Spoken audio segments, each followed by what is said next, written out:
부분 213쪽부터죠. 여기부터 내용 보도록 하겠습니다. 자, 밀도, 영어로 density라고 하는 거는 그 물체가 전체 질량이 몇 킬로그램인데 부피는 또 어떠냐라는 걸로 나눈 질량이 이렇게 빼곡하게 모여 있느냐 아니면은 전체 질량은 크긴 한데 이게 좀 느슨하게 퍼져 있느냐 하는 정도라고 할 수 있습니다. 부피분의 질량 볼륨 V분의 V 세제곱미터 몇 세제곱미터 부피인지 분의 몇 킬로그램 이렇게 단위 나타내면은 질량 부피로 나누는 값인 밀도는 킬로그램 per 세제곱미터 단위로 쓰게 된다. density라서 이거를 large t 또는 small t로 나타내기도 하지만 요걸로 표현하기도 합니다. 밀도로 표현하는 굉장히 일반적인 문자예요. 이거 로라고 읽어요. 발음 기호로는 이렇게 쓴 다음에 이제 로라고 읽으면 되는데 그리스 문자 로 소문자입니다. 그래서 밀도 로라고 표현한 거 피처럼 생겼는데 소문자 피처럼 생겼는데 자세히 보면은 이렇게 생겼어요. 동글동글하고 한 방에 팍 쓰는 거라서 요거 로라고 쓰는데 뭐 여러분들 혹시 질문하시다가 타자 카페에다 질문하실 때는 대충 P, 뭐 density D 아니 뭐 밀도 뭐 아무렇게나 쓰셔도 됩니다. 알아듣기만 하면 돼요. 물리학을 나타내는 거 그 표기하는 법 알파벳은 굉장히 일반적인 거 애매하면 뭐 질량이겠지 하는 것도 있지만 이렇게 표현하는 게 정해져 있는 경우가 대부분인데 그냥 뭐 내가 정해졌으면 뭐 그건 끝이다 하는 경우도 많습니다. 밀도 그렇다. 자 그래서 인체를 구성하는 것 중에서는 뼈의 밀도가 상당히 크고 근육이 또 상당히 그 밀도가 더 큰 편이고 지방은 밀도가 더 작다 이런 식으로 되면서 어쨌거나 뼈나 근육, 장기, 지방 성분으로 또는 물, 액체 성분들인 것들도 있는데 그런 것들을 다 통합해가지고 인체 전체 평균 밀도 같은 것도 구할 수 있다고 하고요. 그리고 비중이라고 하는 거는 표준 물질의 밀도분의 물체 밀도인데 이 표준 물질이 물입니다. 사도시의 물이 돼가지고 물에 비해서는 특정 물체 전체 평균 밀도가 어떻게 되느냐라고 하는 것을 비중이라고 해서 비중에는 단위가 없어요. 밀도는 뭐 1.25 kg per 세제곱미터인 물질이 있다. 납, 뭐 철, 금 같은 거 2 kg per 세제곱미터 뭐 이런 것들 너무 짧네 이런 것들이 있는데 밀도가 물에 비해서는 몇 배냐라고 했을 때 이건 그냥 0.8, 2.3, 1.5 끝 단위 없습니다. 단위 없는 스칼라량으로서 비중은 이렇게 표현을 한다. 아무 숫자나 그냥 떠오르는 대로 쓰다 보니까 좀 숫자가 나왔는데 참고로 물은 밀도가 얼마? 물의 밀도는 그러니까 세제곱미터 1m만큼 이만한 순수 물덩어리의 질량은 몇 킬로그램? 이게 1000kg per 세제곱미터 1세제곱미터 덩어리가 이만한 애가 물은 1톤이에요. 약 1톤이고요. 너무 심했다라고 얘기하는 이유가 뭐냐면은 공기의 일반적인 표준상태 공기의 밀도는 대략 여기 공기 있네요. 여기 이렇게 1m 따라서 요만큼의 여기 있는 공기의 질량을 잴 수 있다면 어떻게 내가 재냈어요? 쉽진 않지만 쟀어요. 그거는 질량이 몇 킬로그램? 생각보다 큽니다. 1kg per 세제곱미터 정도 돼요. 공기 이만큼이 우리 1kg 정도 무게가 나간다. 되게 무겁지 않아요? 1kg 그러면은 뭐 물통 2리터짜리, 뭐 1.5리터짜리, 1.8리터짜리, 500ml짜리 이런 것들 얘기하는데 1kg면 그래도 묵직한데 싶은데 공기 이만큼 1kg가 됩니다. 물은 1000kg씩이나 돼요. 그래가지고 이런 밀도 함부로 썼는데 거의 공기보다 조금 무거운 정도? 약간 밀도가 큰 거 정도 돼가지고 아무 숫자 쓰니까 이상한 감 나오네요. 그래서 밀도는 이렇게 쓴다. 교재는 D라고 썼네요. 로우 대신에 D라고 density라서 D라고 썼네요. 이걸 이제 수정을 여기서 못했는데 이렇게 하면 됩니다. 그래서 이 정도는 그냥 알고 계시면 되는 거고 뭐 그렇다라고 하고 표준물질인 물보다 비중이 큰 거는 물보다도 똑같은 부피인데 무거운 거는 비중은 1보다 당연히 클 것이고 그보다 가벼운 거 밀도가 작은 거는 1보다 작은 식으로 비중이라는 굉장히 익숙한 뭐 850kg per 세제곱미터는 감이 잘 하는데 물보다 비중이 0.85 정도 된다. 물보다 조금 가벼운 편이겠구나. 그런 걸 느끼기가 쉬우니까 비중이라는 그런 수치값을 따로 쓰는 것이다 하고요. 자, 압력, 프레셔라서 P라고 쓸 건데 이 압력이라는 거는 요래조래 해가지고 이렇게 쓸 수 있다라고 하는데 이게 의미가 조금씩 다릅니다. A력, 면적분의 힘, F, 포스, 뉴턴이다 해가지고 단위는 뉴턴 per 제곱미터 여러분 그냥 대충 보기만 하세요. 그래서 1 뉴턴 per 제곱미터를 1 파스칼이라고도 하긴 한다. 아무튼 압력이라는 거는 뉴턴 per 제곱미터, 파스칼 또는 바, 밀리바 같은 것들도 또 단위로 씁니다. atm, atmosphere도 쓰기는 하는데 뭐 그런 거 있나 보다 하시면 되고요. W라고 하는 거 이거 1 아니에요. 이건 특수한 경우에 무게라서 웨이트라서 mg 크기로 나타내야 될 필요가 있을 때는 이렇게 쓰기도 한다. 참고사항이고 그래서 mg니까 밀도 곱하기 부피니까 밀도 곱하기 부피 곱하기 중력가속도까지 하면은 밀도 곱하기 부피 하면은 질량 나오기 때문에 이걸로 썼다면 밀도 density 곱하기 부피 곱하기 중력가속도 쓴 걸 풀어서 쓴 거고 부피는 면적 곱하기 높이니까 이것도 풀어서 쓴 게 요 식이고 그래서 AH면은 이렇게 되는데 이게 도대체 뭐냐 수심 Hm 지점의 물의 압력 수압이에요. 물속에 들어가는 수압이 이렇더라라는 걸 나타낸 것이긴 뿐이긴 한데 이 공식은 우리가 문제 푸는 동안에 나올 일이 없습니다. 실제 물리에서 물에 대한 부력을 상세하게 계산하는 문제 이런 거 나올 때나 그럴 때나 필요하지. 아무튼 뭐 압력이라는 친구가 있긴 있구나 정도만 생각하면 되고 압력이라는 말 자체는 뒤에 가서 항력 양력할 때 언급 정도만 되니까 이 정도 그냥 익숙해질 필요만 있다. 이 공식은 여러분들이 공부하는 동안에 거의 최하순위로 난 너무너무 공부할 게 없다 더 이상 없다 그럴 때 이건 한번 외워볼까 하는데 이거 외워가지고 시험에서 이 공식 이용해서 계산하는 문제는 안 나옵니다. 자 그래서 소위 요게 수심 Hm/점에서 수압이다라고 해가지고 공기의 위한 압력까지 포함해야 되는데 여기 물 있어요. 스쿠버 다이버가 잠수부가 이만큼 들어가서 어떤 작업을 하고 있습니다. 거기까지가 수심 H 15m 지점이다라고 했을 때 여기에서 소위 물 밖에서는 공기에 의한 압력만 갖다가 여기 들어가면 물이라는 어마어마한 물질이 내 온몸을 나를 둘러싼 몸 표면을 누르는 듯한 이렇게 아래로 누른다가 아니라 몸을 찌부시키는 느낌이 들게 돼서 몸은 압력을 물로부터 받게 되는데 그 지점에서 받는 압력은 깊이가 H도 15m, 10m보다 15m, 20m 되면 30m 되면 더 커질 것이다. 이 정도 느낌만 알고 계시면 되겠습니다. 이 관련해가지고 운동학학 문제로 낼 문제가 없어요. 이거 수심 몇 미터 점에 압력이 얼마인가 어쩌라고 그러면서 낼 문제가 없습니다. 이거 말고도 이제 내기 좋은 문제가 너무 많기 때문에 이 공식 정도는 한번 확인만 해보자. 읽어보고 넘어가자. 상식으로 알고 넘어가시면 되겠습니다. 공기나 물 같은 유체들은 압력 효과를 가지고 있다. 자 그러면서 용어 계속 나오고 있어요. 상대속도 얘기하는데 상대속도 공이 있습니다. 공 A가 오른쪽으로 VA 10m/s로 가고 있어요. 그런데 저쪽에서 공이 하나 또 와요. 질량은 다음 얘기고 왼쪽으로 3m/s로 오고 있습니다. 그럴 때 우리는 A에 대한 B의 상대 속도 내지는 B에 대한 A의 상대 속도 등등을 공부할 수 있습니다. 구할 수 있어요. 좌우 방향도 그렇지만 상하에서 A는 위로 가고 B는 아래로 내려오는 모습이다. 진짜 위아래일 수도 있고 수평면에서 움직이는 걸 위해서 내려다본 모습일 수도 있는 거고 이렇게 할 때 V, A에 대한 B의 속도, 상대 속도 어떻게 구하죠? 관찰 대상의 속도에서 기준을 뺀다라고 해서 이렇게 한 다음에 공식을 그대로 쓴 다음에 대입을 할 때 VB는 나는 왼쪽은 마이너스로 표시할 거야 그러면 VB 통으로 마이너스 3m/s를 쓰고 빼기 그냥 써주고요. VA에다가 플러스 10을 있는 그대로 대입을 해주자. 그러면은 마이너스 13m/s. 이게 뭔 말이냐? A가 보기에는 B가 내가 정지해 있다고 생각했을 때 왼쪽으로 마치 13m/s로 오는 것과 같은 접근 속도 또는 분리 속도를 가지게 된다라는 거. 상대 속도 이렇게 구하고 요거는 A, B가 순서가 바뀔 거기 때문에 구해보면 요거 단만 부호만 반대로 B가 보기엔 A가 오른쪽으로 13m/s라는 빠르기로 나한테 다가온 걸 볼 거다. 이런 식으로 정리가 되기는 하는데 이런 상대 속도 보이는 두 물체뿐만이 아니라 공기, 바람에 대해서도 얘기할 수 있다라고 말할 수 있습니다. 바람은 보이진 않지만 효과가 측정은 되는데 어떤 사이클 선수의 속도가 정확하게 말하면 송력이 15m/s이고 속도라 그러면은 화살표 표시했네요. 왼쪽으로 15m/s라서 방향 표시는 마이너스 15m/s로 쓸 수 있을 때 왼쪽으로 갈 때 오른쪽으로 불어오는 바람은 사람의 얼굴을 향해서 내가 가는 방향을 마주 보고 오는 것이어서 맞바람이라고 부릅니다. 앞바람이라고도 부르죠. 그러면 바람의 속도, 공기의 속도, 공기의 움직임이 바람이니까 공기가 움직인다. 그 속도가 얼마냐? 바람의 속도가 얼마냐? 똑같은 말이에요. 그래서 맞바람, 앞바람의 속도, 지금은 상황상 오른쪽, 맞바람인데 오른쪽이라고 표현이 되겠네요. 그래서 플러스 5m/s라고 하면은 바람에 대한 기준, 사이클 선수의 상대 속도 그러면은 V, 바람에 대한 선수의 속도라고 하니까 선수가 관찰 대상, 기준은 바람이라서 선수의 속도 빼기 바람의 속도 얘기해야지 되겠습니다. 이걸 보고 싶으면 그랬더니 요거 할 때는 선수의 속도는 마이너스 15 넣고 바람의 속도 자리에다가는 플러스 5 해가지고 마이너스 20m/s가 되겠다. 바람 기준으로는 선수가 왼쪽으로 20m/s 오는 것처럼 되겠다. 이렇게 하는 것이 바람에 대한 사이클 선수의 상대 속도, 크기는 20m/s, 방향은 왼쪽인 상황을 저렇게 얘기할 수 있고요. 자, 이번에는 똑같은 공간이라고 생각합시다. 바람이 5m/s로 불어요. 그런데 여기 있는 사람은 왼쪽 방향으로 진행하고 있으니까 이 사람에 대해서는 이 바람이 맞바람인 거고 똑같이 바람이 상당히 빠르게 5m/s 살랑살랑 부는데 오른쪽으로 움직이고 있는 사람이 있어요. 오른쪽으로 15m/s로 움직이면은 이 사람에 대해서는 바람의 효과는 뒷바람으로 갑자기 입장이 바뀝니다. 그래서 똑같은 바람에 대해서도 똑같은 공간 상황 속에서 뒷바람, 맞바람, 앞바람, 뒷바람의 그 용어가 달라질 수 있다. 여기서도 또 바람에 대한 선수, 바람에 대한 선수의 속도 물어봤습니다. 그럼 여기서도 빨리 할까요? 바람에 대한 사이클 선수의 속도라고 하는 거니까 사이클 선수의 속도 플러스 15m/s 빼기 또 바람의 속도 플러스 5m죠. 플러스 5m/s를 뺀다라는 것을 했더니 플러스 10m/s 크기는 나오고 상대적으로 바람에 대해서 사이클 선수는 오른쪽으로 이렇게 간 걸로 느껴지더라. 여기서는 바람에 대한 선수의 속도를 알아봤는데 실제로 우리가 항력 부었거나 그럴 때는 뭐 생각하는 요령이 조금씩 다를 수 있어도 선수에 대한 사람 또는 물체 또는 선수에 대한 바람의 속도, 바람의 상대 속도를 구하는 거. 요게 조금 더 일반적입니다. 바람에 대한 선수의 속도, 상대 속도가 아니라 선수에 대한 바람의 속도를 구하는 게 항력 얘기할 때는 더 많이 구할 건데 요거 그 수칙과 계산까지도 한번 연습을 해보는 요 예시이긴 했었는데 항력 얘기할 때 하고 양력, 방향 얘기할 때 그럴 때 또 공식 쓸 겁니다. 상대 속도 오랜만에 한번 더 풀어봤고요. 상대 속도 처음 본 거 아니죠? 그래서 빨리 넘어갔어요. 용어 계속 갑니다. 자, 앞에서 물의 밀도가 어쩌니, 기준이 어쩌니 하는 얘기를 했었는데 물과 공기, 액체와 기체들을 통틀어서 유체라고 합니다. 남는 건 이제 고체인데 고체 빼고 우리가 접할 수 있는 플라즈마는 워낙 희한한 애들이니까 그런 것들을 유체라고 통틀어 얘기하는데 눈에 보이지 않는 경우가 많은데 그럼 예를 들어서 손을 이렇게 하고 있는데 여기서 바람이 들어와 이거 공기 입자의 이동이라고 했어요. 걔네들이 공기 입자 나를 뚫고 지나갈 수 없으니까 나를 이렇게 훑어서 지나가는 요 모양을 공기 입자 너 어디다가 바람처럼 들어와서 이 입자는 요런 경로로 이동한다, 요런 경로로 이동한다 하는 것들을 다 표시한 요 선들, 이런 것들을 유선이라고 합니다. 흐름선, 흐름선 좋겠네요. 순위 말로 흐름선, 흐를 유자 써가지고 유선 쓰기도 하고 뭐 두음 법칙 쓰기도 하는데 흐름선, 유선 이런 식으로 나타내요. 공기 입자 이렇게 가네. 같이 오던 공기 입자 네가 오니까 나도 밀리네가지고 좀 우리 같이 이렇게 갔다가 좀 이렇게 가자 하는 식으로 이렇게 흐름선을 그릴 수 있다. 지금 이 모양은 손에 대해서 이렇게 오는 바람의 손 근처에서 유선을 그린 거 할 수 있고요. 유선, 기유선, 흐름선 아무 말이나 써도 됩니다.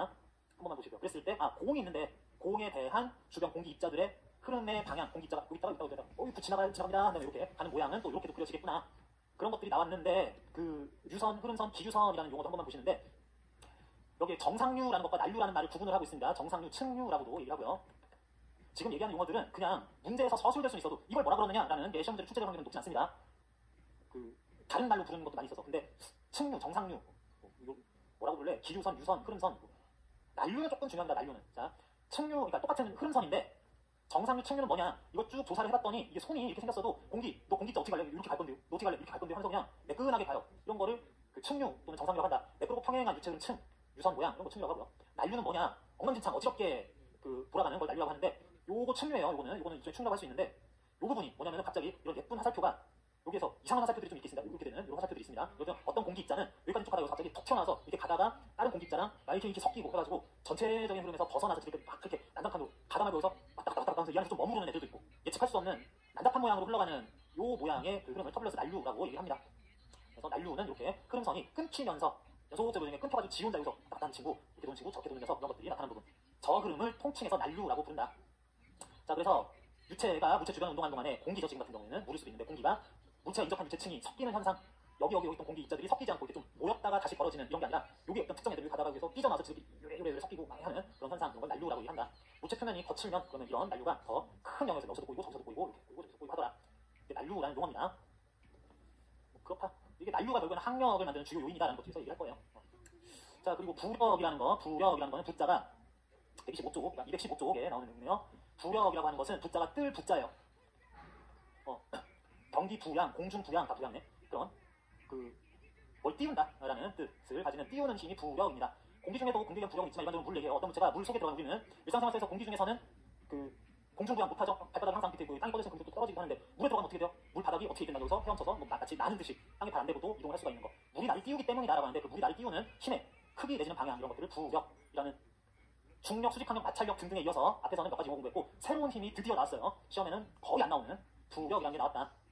부력은 어떻게 구하게 되느냐 그랬을 때 여기 밀도 곱하기 중력가속도 곱하기 부피라고 해서 밀도 로 또는 d, 중력가속도 g, 여기다 10이라는 크기만 쓸 거예요. 마이너스 안 씁니다. 그리고 부피를 쓰긴 쓰는데 이거 정도는 읽을 줄 알자. 부력은 의미 있게 작용할 때는 물 속에 들어갔을 때 물로부터 받는 부력을 보통 얘기할 겁니다. 공기로부터 받는 부력은 좀 무시할 거기 때문에 로가 그래서 뭐냐면 로 또는 d가 뭐의 밀도냐 물의 밀도 할 겁니다. 내가 물 속에 들어가도 물의 밀도, 칩한주개가 물에 집어넣어도 물의 밀도, 물로부터 받는 부력은 물의 밀도를 사용하고요. G는 중력가속도의 크기, 10m/s 마이너스 안 씁니다. 그리고 V는 부피기는 한데 볼륨은 부피기는 한데 몇 세제곱미터냐라고 단위를 쓸 건데 이거는 수면 아래, 그러니까 물에 잠긴 부피를 쓸 겁니다. 물체가 받을 부력을 크기를 재는 방법인데 V값은 물에 잠긴 부피다. 그러니까 내가 물속에 잠수해서 풍덩 빠져가지고 이만치 들어가가지고 온몸이 물속에 들어갔어. 그러면은 물의 밀도 곱하기 중력가속도 10m/s 쓰고 부피 부분에다가 전신의 부피 다 써야 되겠죠?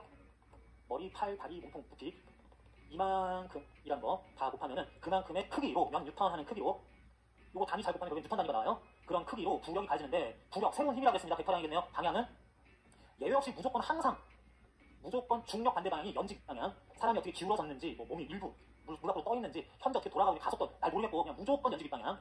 중력 반대 방향이기 때문에 이렇게 됩니다. 근데 이 사람이 잠수했다 잠깐 나왔어요. 어프 해가지고 숨 좀 쉬자 해가지고 나오고 여기서 손 좀 이렇게 들고 있고 한쪽 손 집어넣고 있고 이러고 있어요. 그러면은 지금 이 순간 받는 부력은 똑같아요. 로 곱하기 g 곱하기 부피를 쓸 때에 요게 바뀌겠습니다. 전신이 다 잠겨 있는 게 아니라 수면 아래에, 그러니까 물에 잠겨 있는 부피만 여기 머리 빼고 요만큼 빼고 나온 팔 빼고 요 몸통의 부피 이만큼, 요 팔 부피 팔에 요만큼에 해당하는 부피, 다리는 전체 부피 해가지고 아까보다는 좀 작은 값의 부피 곱한 만큼을 이번에는 좀 작은 크기로 받는다. 역시 연직 방향으로 로 vg 뉴턴을 받게 되겠습니다. 이런 경우는 거의 뭐 물어볼 필요가 없기는 한데 내가 이 잔잔한 개울가에서 놀다가 발로 뛰어가지고 어이구 발을 헛디뎠네 해가지고 물에 빠졌어요. 그랬는데 한 무릎 종아리 이 정도 뭐 수준까지 물이 차가지고 발이 여전히 땅에 붙어 있습니다. 지금 이 사람이 받는 힘은 뭐뭐 있을까요? 아 몰라. 중력. 아무 생각 없이 중력은 질량 중심에서 mg 뉴턴 작용을 하고 또 여기 땅바닥 붙어 있는 수직항력, 마찰력은 이쪽 또는 저쪽으로 가해질 수도 있고 그런 거 0뉴턴일 수도 있고 그리고 부력. 이렇게 땅바닥에 발이 닿아 있든 일부 물 밖으로 나와 있든 완전히 물속에 잠겨 있든 여기는 발이 땅에 닿아 있진 않죠. 근데 요 경우도 여기만 이만큼의 다리도 부피 있으니까 요 부피 곱하기 물의 밀도 곱하기 10 한 만큼의 크기의 힘을 위로 부력을 받는다. 라고. 부력 원칙 이걸 그냥 그대로 적용하는 건데 혹시 이럴 땐 좀 다르지 않나 라고 의심하지 않으셔도 됩니다. 자, 그래서 이렇게 된다. 아르키메데스의 원리라고 이제 아르키메데스 선생님이 옛날에 이런 표기 말고 경험적으로 물체가 받는 부력을 물체가 잠겼을 때 부력의 크기는 물체 부피와 동일한 부피의 유체 무게와 같다. 물속에 잠겨있는 부피이긴 한데 물속에 잠긴 부피와 동일한 부피에 해당할 물의 무게와 같다라는 표현이 이 공식입니다.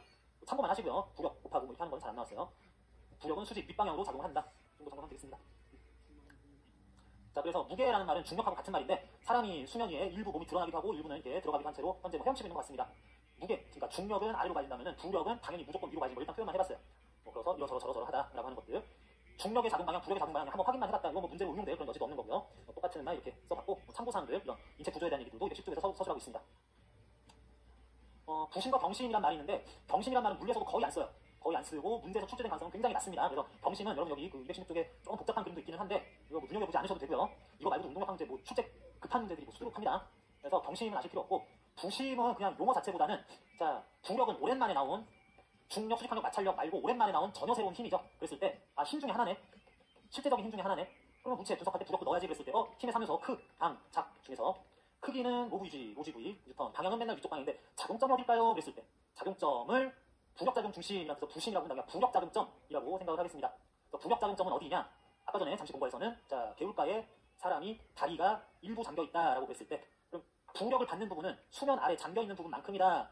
이 부분의 부피를 이용해서 부력이 위로 작용하는 크기를 구했었는데, 부력이 작용 점은 어디냐 그러면은 이런 물체가 있다 치고, 이런 모양을 가진 물체가 있다 치고, 이게 다 물덩어리였다 했을 때, 여기는 없다고 칩니다. 똑 잘린 요만큼의 무게중심 지점에서 작용한다. 여기를 부심이라고 하면 되겠습니다. 이 정도만 알면 돼요.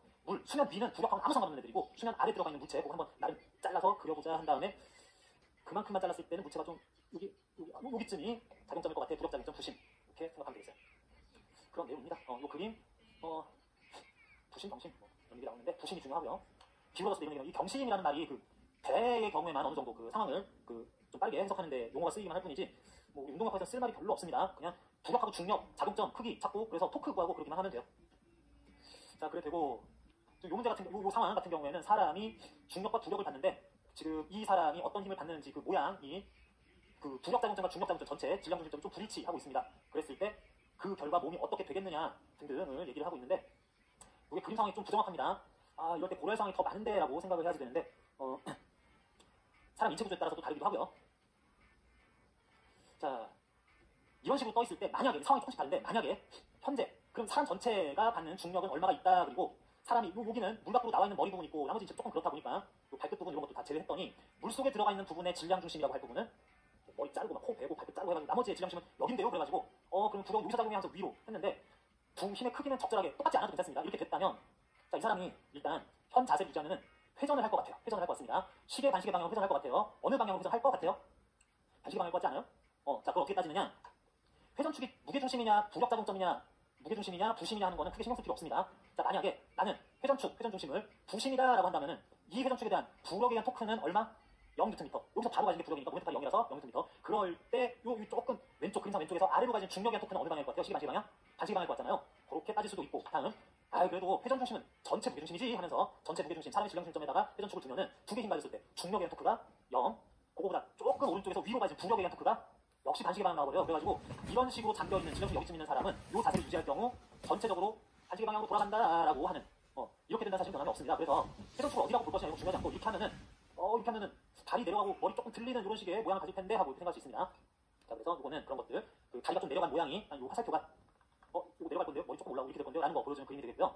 두 번째 그림 같은 경우에는 중력하고 부력이 뭐 크기는 똑같다고 합시다. 그러는데 얘네들이 둘 다 작용선이 일치할 때, 그러면은 중력 작용점이냐 부력 작용점이냐 알 거 없이 그것들의 토크가 어디를 회전축을 하더라도 다 0 될 거라서 안정적으로 계속 이 자세로 가만히 떠 있을 수 있다. 뭐 손을 좀 위로 올려가지고 차렸다 제가 아니라 좀 위로 올린 자세를 가지고 중력 작용점을 위로 올렸나봐요. 물론 이렇게 하면서 부력 작용점도 함께 이동하는 그런 경향이 그럴 수도 있어가지고 이게 그 자세로 무조건 이게 일치하게 만들 수 있냐, 이건 문제가 좀 되는데, 그래서 이게 아주 정확한 것은 아니라고 그랬는데 아무튼 여기서 표현하고자 하는 것은 중력과 부력 말고는 받을 힘이 없을 때, 수직항력 마찰 같은 거 무시할 수 있을 때, 뭐 항력 같은 것도 무시할 수 있을 때, 두 힘에 의한 힘 평형뿐만 아니라 토크 제로 해가지고 아예 토크도 없기 때문에 부력과 중력 뭐 받는 것에 의해서 이번에 회전이 안 일어나네라는 걸 확인 정도만 하면 되겠습니다. 그 여기에서 이제 부력이 요거랑 반대로 질량 중심점보다 왼쪽으로 그림상 하체 쪽으로 있을 때, 그럴 때는 반대로 이렇게 머리 쪽이 잠길 거다, 뭐 이런 자세를 취하면 그렇게 잠길 거다, 뭐 이런 얘기 하고 있는 거고요. 자, 그래서 물속에서 몸이 수평방에 대해서 회전하는 것이 중력과 부력의 토크에 의한다라는, 시계방 반시계방 어느 쪽으로 잠기는 모습에 회전을 보일 거냐라는 거 확인하는 문제였습니다. 시험에도 안 나오는 거 그래도 있으니까 넘어가기엔 찝찝해서 얘기했고요. 항력,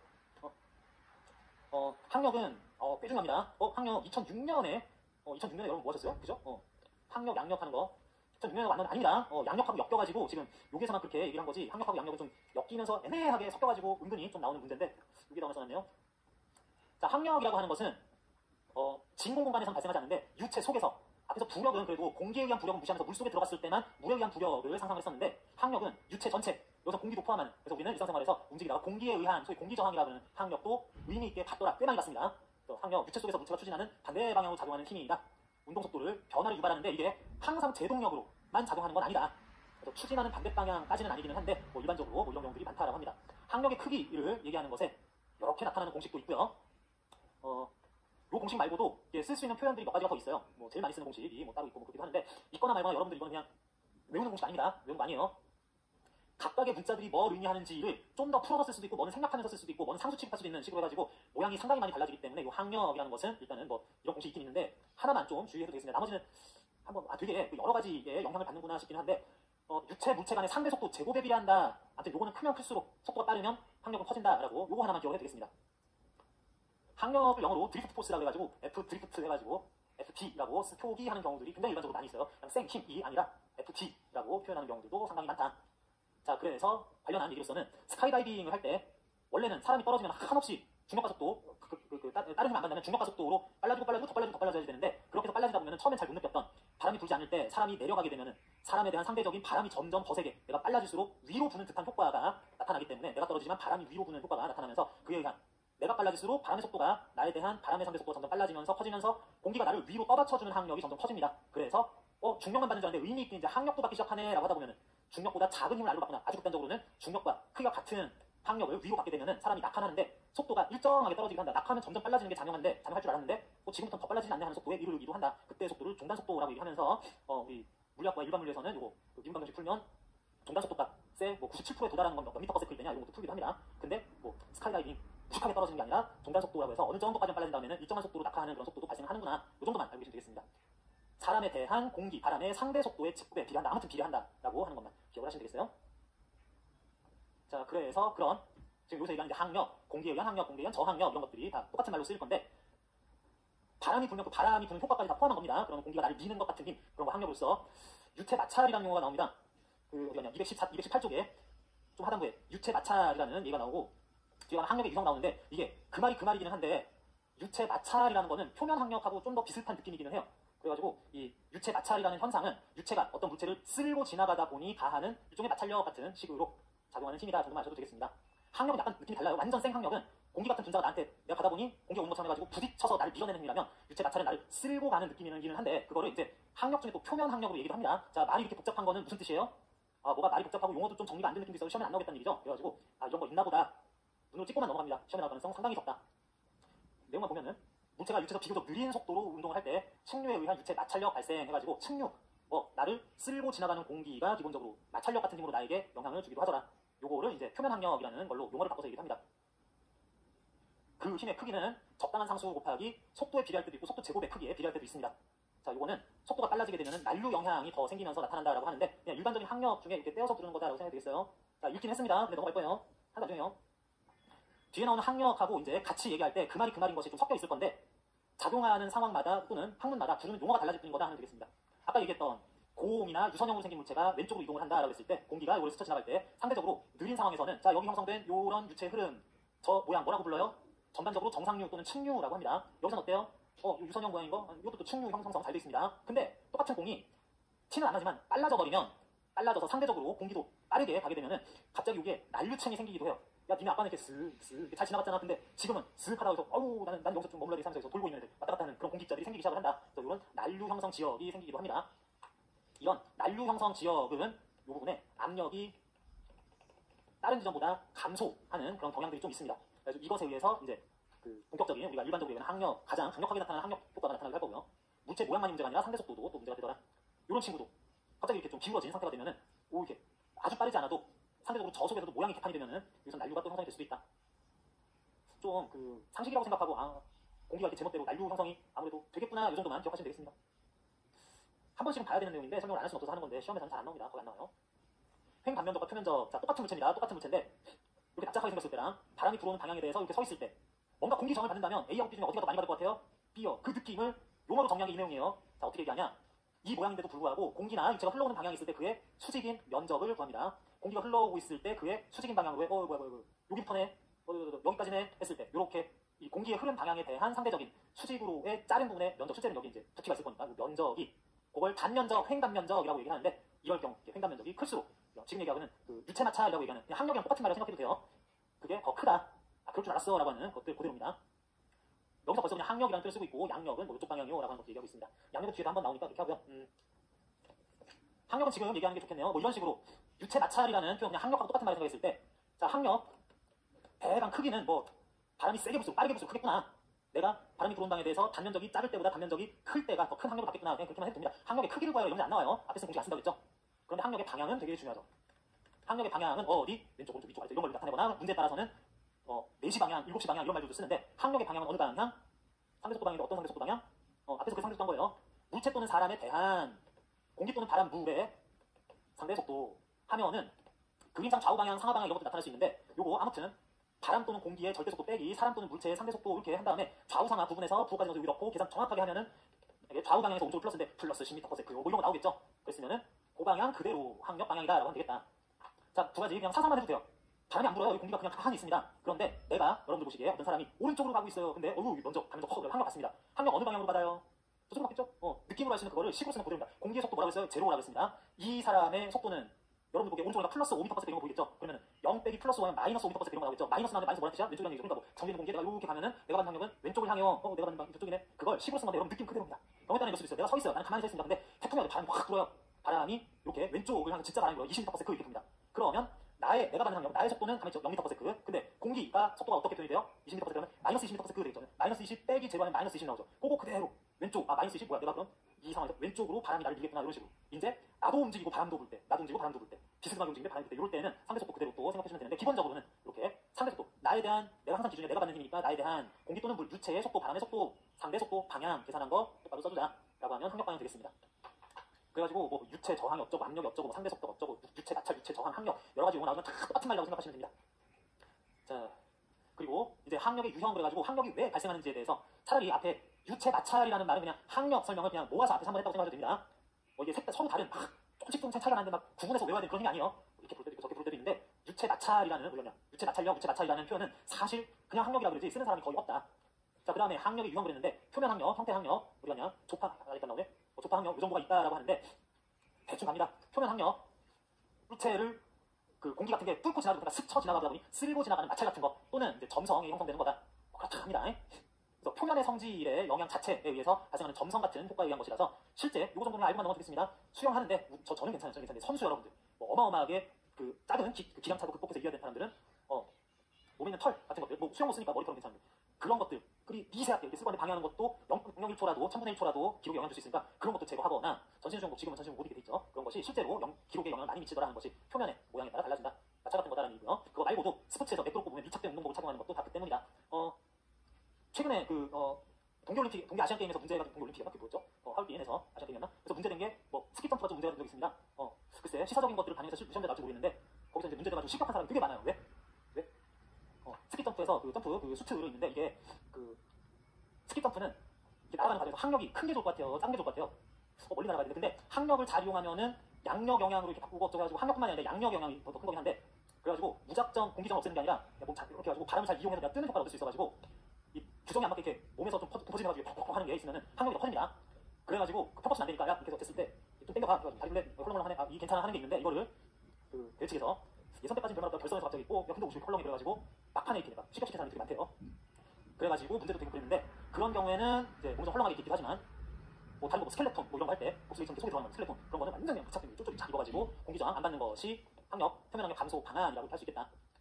매끄럽고 몸에 밀착된 거 있는 이유다. 뭐 그런 얘기들은 이제 상식적으로 말해도 될 수 있을 것 같습니다. 형태 항력, 물체의 형태, 표면 재질이 아니라 모양과 크기 같은 것에 의해서 발생하는 항력이다. 유체를 통과하는 전방사이 압력차로 발생하는 유체 저항력이다라고 하면서 표면 항력 또는 조파 항력보다 훨씬 이제 핵심적인 항력, 주요 항력, 크기도 크고 맨날 나타나는 항력이라 하겠습니다. 물체, 자, 원리, 표면의 유체 경계 침투는 난류일 때 형태 항력이 지배적으로 나타나며 형태 항력은 투자체를 가진 전창에 가장 큰 영향을 보통 미치더라. 투자체뿐만 아니라 뭐 빠르게 운동하는 사이클, 달리기 하는 사람, 물속에서 수영하는 사람 이런 사람들에게 영향을 많이 미치더라. 자, 이건 한번 그래도 확인할 것이 그 유체를 맞는 전후방 압력차에 의해서 발생한다. 압력차. 비벼지는 쓸고 가는 연기 아니라 압력차가 생기는 것 때문이다라고 했을 때 특히 압력차에서 뒷부분 압력 감소 효과는 난류 때문이다 라는 것까지 좀 확인합니다. 그냥 말 없으면 항력 또는 형태 항력 얘기하는 거예요. 난류에 의한 뒷부분 압력 감소 효과 때문에 생기게 되는 알짜 힘이 항력이더라. 자, 그래서 공이 왼쪽 방향으로 운동을 하는데 유체는 공기 중에 반대 방향으로 작용하게 될 건데요. 자, 그런데 그림 좀 알아보기 힘듭니다. 그냥 공 있어요. 공기가 이렇게 가다가 이렇게 지나갈 때 이 부분에 난류가 형성이 되거나 경우에 따라서는 난류도 아니라 일부 부분은 어느 정도 진공이 돼가지고 진공이라는 거는 여기 압력이 작다는 얘기예요. 거의 없다는 얘기입니다. 근데 여기는 공기가 와서 부딪히고 그래서 힘 가하면서 압력이 큰 상태이기 때문에 압력이 큰 쪽에서 작은 쪽으로 요 말은 하나 필요합니다. 압력이 큰 쪽에서 압력이 작은 쪽으로 하다 보면 아까 얘기했던 이런 방향으로 항력이 형태 항력이 작용을 하게 되겠다. 요 부분에서는 뭐 난류가 발생하거나 난류 효과에 의한 진공 가까운 상태가 되더라. 그래서 압력은 작아진다. 요 정도 설명까지도 한번 확인만 해봅니다. 계산은 안 나오지만 요 정도 서술은 확인할 필요가 있어요. 뒷부분에는 공의 뒷부분, 유체 흘러간 뒷부분에는 난류가 생기거나 진공 상태까지도 나타난다. 그러면 압력이 낮은 저압지대가 형성이 돼가지고 압력이 작다, 압력이 큰 데서 작은 쪽을 반통하는 방향으로 항력이 작용한다. 그건 결국 상대 속도 방향이 되더라. 이렇게 이해하시면 됩니다. 리어 스포일러, 이런 것도 이용하는구나 했어요. 요거 하나만 하고 오늘은 좀 마무리해야 될 것 같네요. 자, 골프공 이게 너무 유명한 거라서 오히려 시험에서 잘 안 나온 것 같긴 한데 다른 시험에서 좀 나오기도 합니다. 그런데 공이 전체적으로 왼쪽으로 가고 있어요. 그러면은 앞에 상황하고 크게 다르지 않습니다. 지금 바람은 안 분다고 생각하고 정지한 공기 주변을, 공기 속을 공이 가르면서 지나가려고 그랬을 때, 이렇게 쓱 지나가려고 할 때 상대적으로 공기는 이렇게 지나가겠네요. 이렇게 지나가겠네요. 자, 그러면 됐고, 공기가 그 공에 가는, 공기 받는 항력은 어느 방향? 공기 받는 항력은 이쪽 방향. 그냥 그러면 돼요. 공에서 공기가 이렇게 지나가네. 그럼 됐습니다. 항력 이쪽 방향 끝. 그러면 됩니다. 그런데 이게 왜 발생하느냐? 이건 좀 생각 안 하셔도 되고요. 여기는 압력이 크다. 압력이 크다. 근데 지나가던 이 공기가 이쪽에서 난류를 좀 만들더라. 난류를 만들거나 경우에 따라서는 진공의 공간도 좀 만들어서 어쨌든 여기는 압력이 작아진다. 그러다 보니 여기 압력 높은 곳에서 낮은 곳 쪽으로 힘이 가해지는 항력이 공에게 작용하더라. 라고 그냥 하면 되겠습니다. 그런데 이게 일반적인 공인데, 공에 이렇게 홈이 파져 있는 딤플은, 일반적인 공 얘기였었고요. 딤플은 골프공은 여기 이렇게 볼록 오목오목하게 이렇게 홈이 파져 있는데, 그런 걸 이제 딤플이라고 하는데, 그것은 일반적인 공이 여기 난류 발생, 압력 감소, 진공 효과 만드는 그 영역을 좀 작게 만들어줘요. 딤플 없었던 공이 원래 그림이라면 딤플 있는 공은 좀 그 공간이 작고 압력도 좀 조금만 작아집니다. 아까보다는 압력 높아, 압력 엄청 낮아가 아니라 압력 높아, 압력 살짝 낮아 해가지고 항력을 줄이더라. 그래서 골프공이 더 공기 저항 영향 받으면서 멀리 날아갈 수 있도록 하는 역할을 요 딤플이 하더라라고 합니다. 진공 현상을 방지하면서 비거리를 늘린다. 부분적으로 난류를 발생시켜 어쩌고저쩌고 하더라라는 것들은 그냥 한번 읽어보시면 되겠습니다. 이거 설명이 좀 까다롭습니다.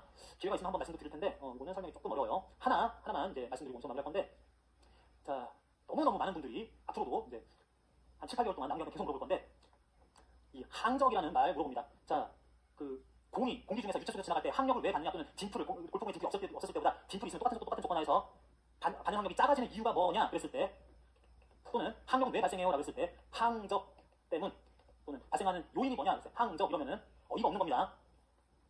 진짜 아예 말이 안 되는 얘기예요. 뭐 항적이 어쩌라고 하는 건데, 항적이라는 게 뭐냐면 그 항로의 자취라는 뜻입니다. 항로의 자취라는 뜻으로서 영어로 웨이크라고 해요.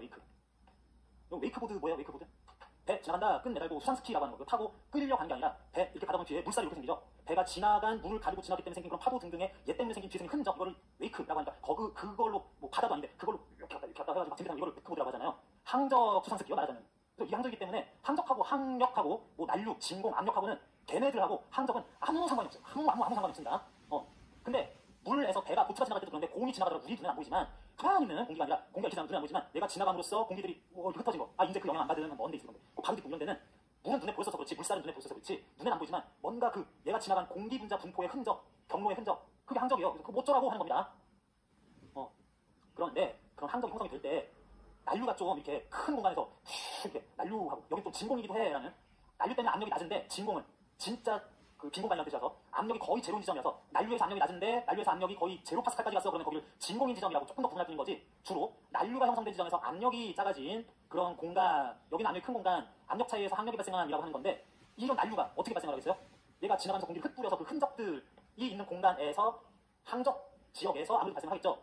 자, 그래서 난류가 생긴 똑같은 말, 그 성질까지 낮은 압력의 항적 지역이 여기에 이만치 생겼음. 근데 딤플이 있으면 뭐 이렇게 좀 이렇게 난류가 여기밖에 생기지 않아가지고, 난류가 형성된 항적 지역이 이렇게, 난류가 형성된 지역 끝에도 되고, 굳이 이 말에서 난류가 형성된 항적 지역, 항적 영역이 작네, 압력도 덜 작아지네, 항력도 작아지네, 이 얘기 하는 건데, 이게 뭐 누가 그렇게 이상한 해석을 하는지 모르겠는데, 이 말을 읽을 때, 문장을 읽을 때 난류에 의해 오케이 낮은 압력의, 그게 뭐냐면 항적 지역이라고 얘기해라고 이거 이상하게 읽은 거예요. 난류에서 낮은 압력 지역이 영역이 형성이 되는데, 압력이 낮은 공간을 일컬어 항적 지역이라고 하노라. 아니, 모르시는 거 한자를 찾아보시라고, 국어사전에서. 항적에 압력이 낮다라는 거하고 아무 통통하는 용어가 없는데, 난류에 의한 낮은 압력의, 다른 말로 하면 항적 지역이 있는데, 딤플이 있으면 낮은 압력의 항적 지역이, 난류에 의한 낮은 압력이라는 뜻을 가진 항적 영역이 작아진다라고 해서, 항력이 왜 생기느냐, 뒤에 압력이 낮은 지역이 형성돼서요. 마이킹데 낮은 압력이 형성된 곳을 항적이라고도 얘기하지, 항적 때문에 항력이 형성됩니다. 이런 말을 하는 사람이 있나봐요. 똑같은 질문을 제가 그냥 1년 내내 수도 없이 들어요. 그래서 얘기하는 건데, 한국어를 잘 모르는 사람이 하는 말이다라고, 무슨 말이에요? 들을 가치가 없다라고 생각하면 되는 거죠. 항적은 그렇게 잘 아닙니다. 문장을 읽을 줄 몰라서 발생한 어떤 해석이다라고 생각하시면 되겠습니다. 아예 틀린 말이니까 물어보신 분들이 너무 많아서 지금 감도하시는 것뿐입니다. 자, 그래서 이렇게 생긴다, 딤플은 이런 거를 좀 감소시킨다 하면 되겠습니다. 거의 다 했고요. 이제 양력 정도만 좀 하고, 양력이 낮은 수준이요 그러면 뒤에 뭐 일상 운동 상황에 적용 나오는데, 오늘 조금 수업이 길었네요. 자, 그래서 오늘 수업 여기서 마무리하고요. 내일은 제가 봐가지고 내용 보고 좀 문제 선정해가지고 연습 문제에서 전체 내용 정리할 수 있는 것도 있고, 정리하는 시간 가질 수 있을 것 같습니다. 자, 오늘 좀 오버해서 했는데 여러분들 수업 들으시고 수고 많으셨습니다. 자, 쉬는 시간 한 15분 정도 가지고 3시 30분 정도부터 개별 질문 더 받는 걸로 하겠습니다. 오랜 시간 공부하시느라 수고하셨습니다. 수고하셨습니다. 예.